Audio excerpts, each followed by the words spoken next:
제니가 광고할 때 입었던 옷이거든요.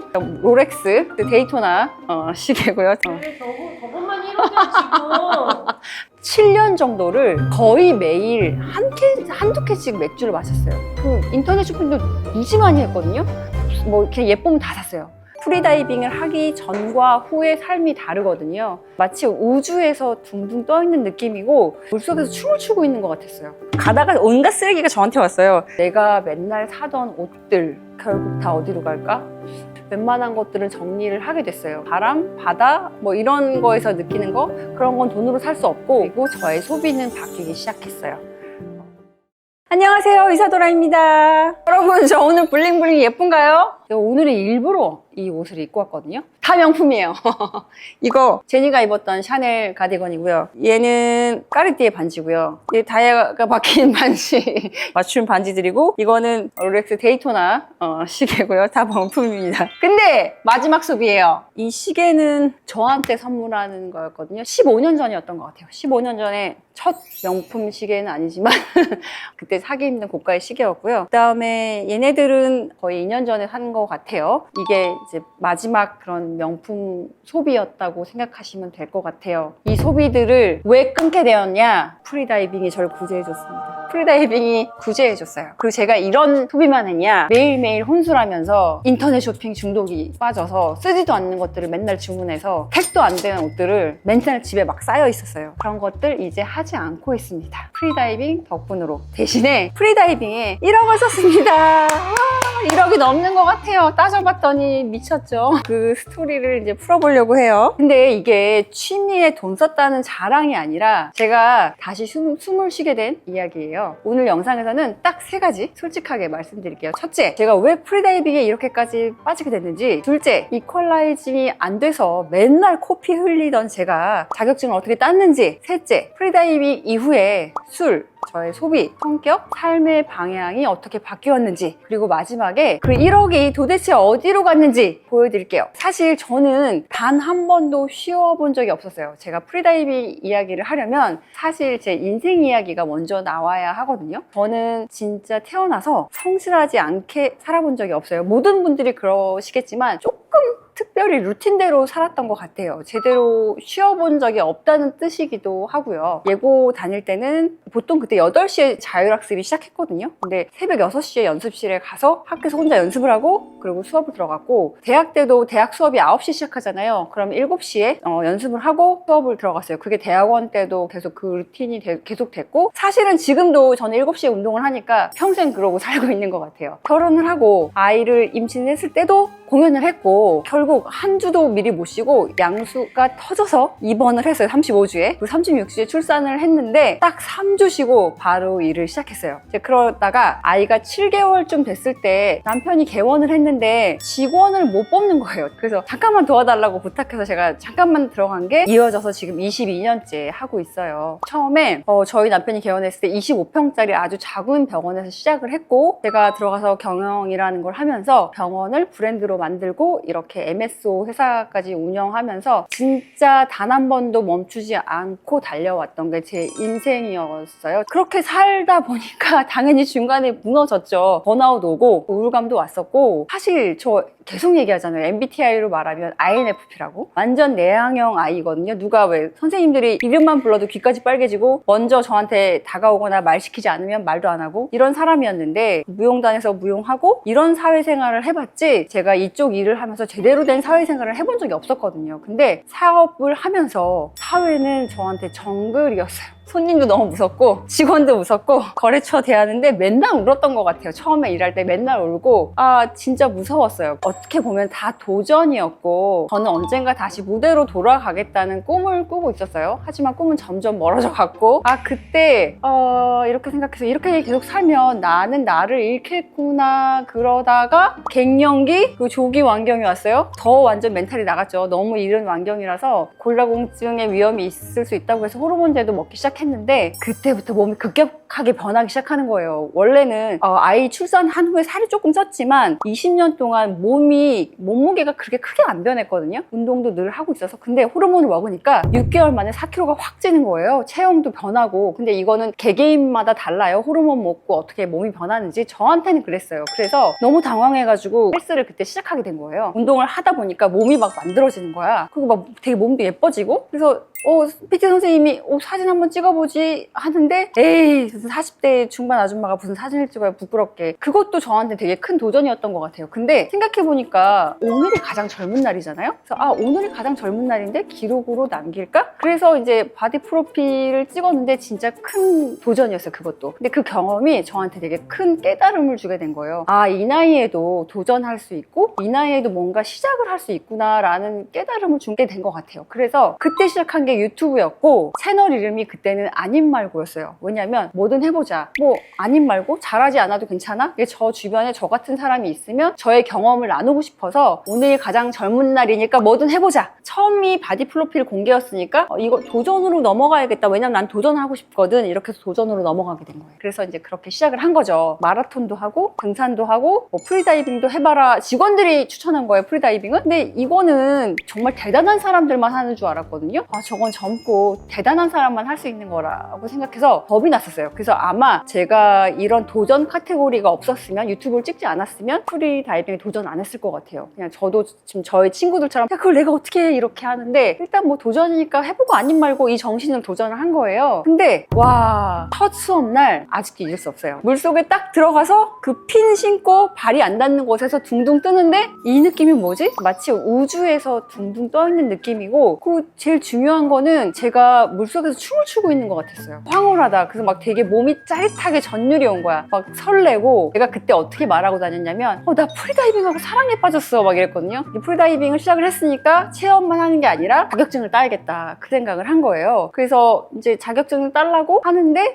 이게 보통이 아니야. 잘할 줄 알았거든. 근데 이건 이퀄라이징이 기본적으로 돼야 되거든요. 이게 케이스 바이 케이스인 게 처음부터 10m 내려가는 사람도 있어. 그냥 뻥뻥 뚫려서 그게 모태 이퀄라이징이라고 부르는데 이게 안 되는 사람은 1m, 2m, 3m도 힘들어요. 그래서 처음에 제가 5m도 안 되는 거예요. 처음에 자격증 딸 때 수업이 5번 미만이거든요. 근데 선생님이 2번인가 수업을 하고 어디 외국에 투어가 있다고 가버리신 거예요. 근데 저는 이걸 맨날 물에 들어가고 싶고 따야겠는데 어떻게 하지 하다가 알아보니까 용인 딥스테이션에 원데이 클래스가 있는 거예요. 근데 이 원데이 클래스를 내가 들은 이유는 프리다이빙은 혼자서 수영장 가고 싶어 해서 못 가요. 자격증이 있어야 하고 또 선생님이 없다고 하면 버디가 있어야 돼요. 자격증을 있는 버디 둘이서 가야지만 입장이 가능하거든요. 그래서 원데이 클래스를 하기 시작했고 일주일에 한 2번씩은 원데이 클래스를 계속 갔던 것 같아요. 수영장 가는 게 너무 행복해서 커피를 맨날 쏟으면서 그냥 갔어요. 그렇게 해서 한 달 만에 이제 그거 자격증을 따고 근데 여기서 꼭 말씀드리고 싶은 게 이퀄이 잘 되는 분들은 3번만 나도 자격증을 따지만 반대로 이퀄 때문에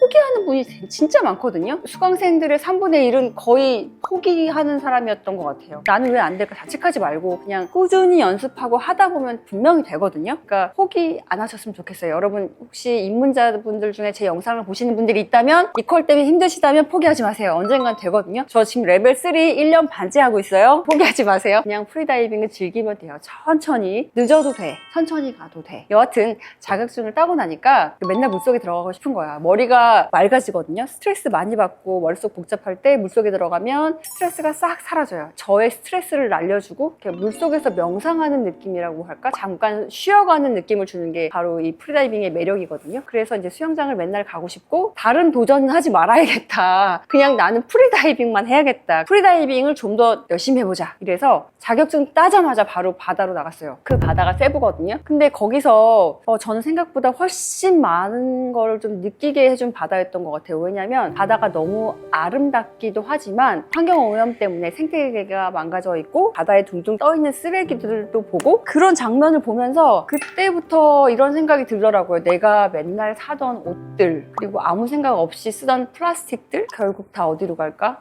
이 자연 환경을 계속 지켜줄 수 있을까? 이런 생각이 조금씩 들기 시작한 것 같아요. 그때 이제 처음 나가서 그게 이제 조금씩 제 안에서 변화의 시작이 됐던 것 같아요. 그러니까 제가 2년 6개월 프리다이빙을 했는데 총 16번의 바다를 나가 바뀌었거든요. 그리고 저의 소비는 바뀌기 시작했어요. 그렇게 저는 세부를 시작으로 몇 달에 한 번씩, 심지어는 한 달에 2번씩 나간 적도 있어요. 그렇게 해서 이제 바다를 나갔고 프리다이빙 유튜브만 보게 되고, 그러다가 제가 좋아하는 바다 유튜버들도 생기고, 그리고 혼자 하는 프리다이빙 여행이 시작됐어요. 프리다이빙을 시작한 지 2년 6개월 정도 됐는데 옷을 정말 필요한 거 아니면 잘 안 사게 됐고, 제가 옷장도 싹 정리하고 신발도 정리하고 가방도 되게 많이 정리하고, 제가 수영복 나눔 엄청 많이 했잖아요. 그건 반성하고 있어요. 이제 사지 말았어야 되는데, 여하튼 웬만한 것들은 정리를 하게 됐어요. 그래서 예전에 소비가 자연스럽게 여행과 프리다이빙으로 옮겨간 거죠. 그 누군가는 저한테 그랬어요. 야, 물건은 남는데 차라리 뭐 주식 투자를 하던지 뭐 금을 사던지,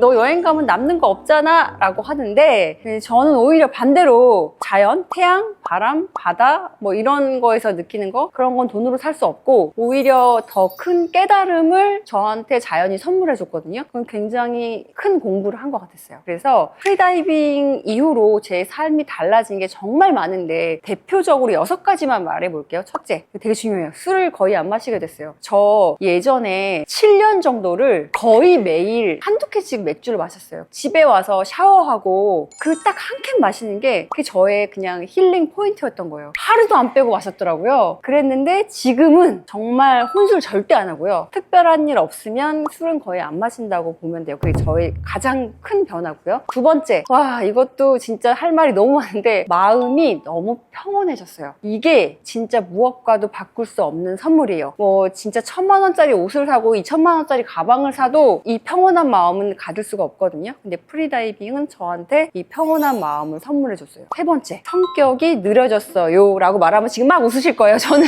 원래 엄청 급하고 원래 정신이 없거든요. 지금보다 진짜 심했어요. 근데 프리다이빙이 이렇게 정신없고 급하잖아요. 그럼 다쳐요. 프리다이빙은 천천히 안전하게 움직여야 하는 거거든요. 그게 제 습관에도 삶에도 들어오더라고요. 그래서 한 번 더 생각하고 천천히 하려고 노력하게 된 게 큰 변화고요. 네 번째, 이건 너무 즐거운 거야. 혼자 여행할 용기가 생겼어요. 프리다이빙 하나로 전 세계를 혼자 다닐 수 있는 것 같은 용기가 생긴 거. 다섯 번째, 취미로 친구를 사귀는 법을 배웠어요. 저는 사람 때문에 너무 스트레스를 받고 있었거든요. 비즈니스를 하니까. 근데 여기 다이빙으로 하면서 만나는 사람들은 현지에서도 만나고 뭐 이렇게 만나면 나이며 직업이며 아무것도 안 물어봐요. 그냥 바다 얘기만 해요. 바다 생물, 자연 이런 얘기만 하는데 저에게는 즐겁게 이렇게 친해질 수 있고 좋은 시간이 스트레스를 진짜 줄여주는 시간이라 또 행복했고요. 여섯 번째, 디지털 디톡스가 됐어요. 강제로. 왜냐하면 프리다이빙 하러 가는 곳은 거의 오지예요. 진짜 바다 말고 아무것도 없거든요. 바다에 들어가 있는 시간이 오래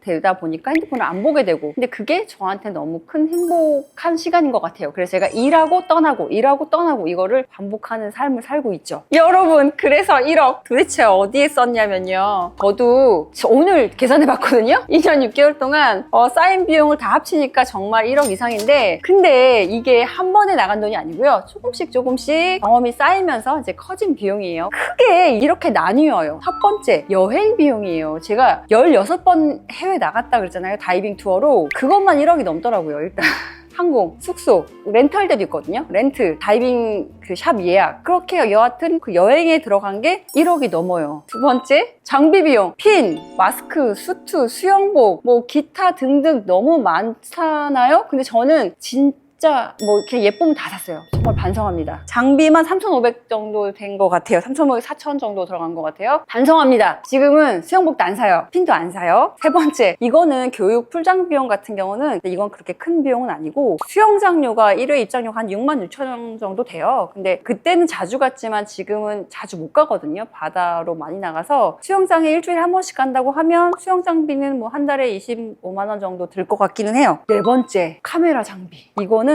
제가 처음에 고프로 샀고요. 그러니까 인스타 에이스 프로 2, 인스타 360, 3, 4, 5 새로 나올 때마다 다 샀어요. 그리고 그거에 따른 장비들. 그래서 카메라 장비만 해도 한 350만 원 넘게 쓴 것 같기는 해요. 그리고 뭐 오즈모도 이제 계속 업그레이드 계속 사고, 카메라는 장비별로 다 있습니다. 조금 더 잘 찍고 싶은 마음에 이제 그렇게 샀고요. 다섯 번째는 보험이라든지 예기치 못한 변수, 기타 등등의 이제 이런 것들이 있는데, 여기서 하나 얘기하고 싶은 게, 프리다이빙을 하면 이렇게 돈이 누구나 많이 들고 비싸다, 이게 아니에요. 이게 아니고 어떻게 하느냐에 따라서 비용이 달라지니까, 그거는 제가 이제 미친 짓을 한 게 있어서 반성하는 의미로 말씀드리는 거예요. 프리다이빙 그렇게 비싸게 하지 않고 충분히 즐기실 수 있답니다. 근데 이 프리다이빙 비용이 저한테 이렇게 많은 돈을 투자했어도 되게 좋은 게 제 삶을 다시 설계하는 데 들어간 저한테는 투자라고 생각해요. 지금 여러 번 말씀드리지만 프리다이빙을 하기 전과 후의 삶이 다르거든요. 그래서 저한테는 이 1억이 넘는 투자가 제 삶을 바꾼 투자라서 좋았다고 생각을 해요. 자, 지금부터 대략적으로 여행이 1억이 넘었습니다. 그 장비가 3,500에서 4,000, 교육 풀장 이런 거 다 빼도 될 것 같아요. 촬영 장비 이게 한 350만 원 정도 든 것 같아요. 자, 여러분 프리다이빙을 시작하지 않았으면 저는 지금도 아마 퇴근 후에 지친 몸과 마음을 맥주로 혼술로 달래고 있었을지도 몰라요. 그리고 알딸딸한 상태로 제일 많이 했던 게 쇼핑이에요. 인터넷 쇼핑도 무지 많이 했거든요. 그리고 택 안 떼는 옷들 엄청 많았어요. 그러니까 그냥 막 이게 그냥 하는 거예요. 그런 짓을 하고 있었을지도 몰라요. 근데 프리다이빙은 저한테 어떻게 살아야 하는지를 다시 생각하게 해줬고, 제가 60이 됐을 때, 70이 됐을 때 어떤 어른으로 나이 들어가야 되는지 생각하게 해줬고, 무엇보다도 가장 큰 거, 마음을 평온하게 만들어줬어요. 그게 가장 큰 것 같고요. 그래서 혹시 이 영상을 보시는 저랑 나이 비슷한 나이대 분들이 이걸 보고 계신다면 진짜 이 말은 꼭 하고 싶어요. 프리다이빙이 아니어도 괜찮아요. 뭐든 좋아요. 내가 몰입할 수 있고 나를 즐겁게 해주는 취미를 하나만 찾아보면 남은 인생이 진짜 달라질 것 같아요. 뭐 사고 쇼핑하고 여자분들 다 아시잖아요. 잠깐의 행복이지 그게 오래가지 않잖아요. 근데 내가 진짜 즐거워지는 일을 하면, 그리고 그것과 사랑에 빠진다면 거기서 나오는 도파민은 진짜 말로 표현할 수가 없거든요. 너무 행복해져요. 그러니까 그런 걸 찾았으면 좋겠고요. 기억하세요. 오늘이 가장 젊은 날이에요. 우리 아직 뭐든 할 수 있잖아요. 안 해본 것도 많고. 그래서 제가 여러분들에게 궁금한 게 있어요. 우리 구독자님들은 어떤 걸로 숨을 쉴 수 있는지, 나만의 힐링 방법 이런 거 같이 얘기해 주시면 저희한테도 되게 도움이 많이 될 것 같고, 저도 아직 못 해본 것들이 있거든요. 그런 거를 도전을 하려고 해요. 저희 채널에서 이런 도전과 힐링의 얘기를 더 나눴으면 좋겠습니다.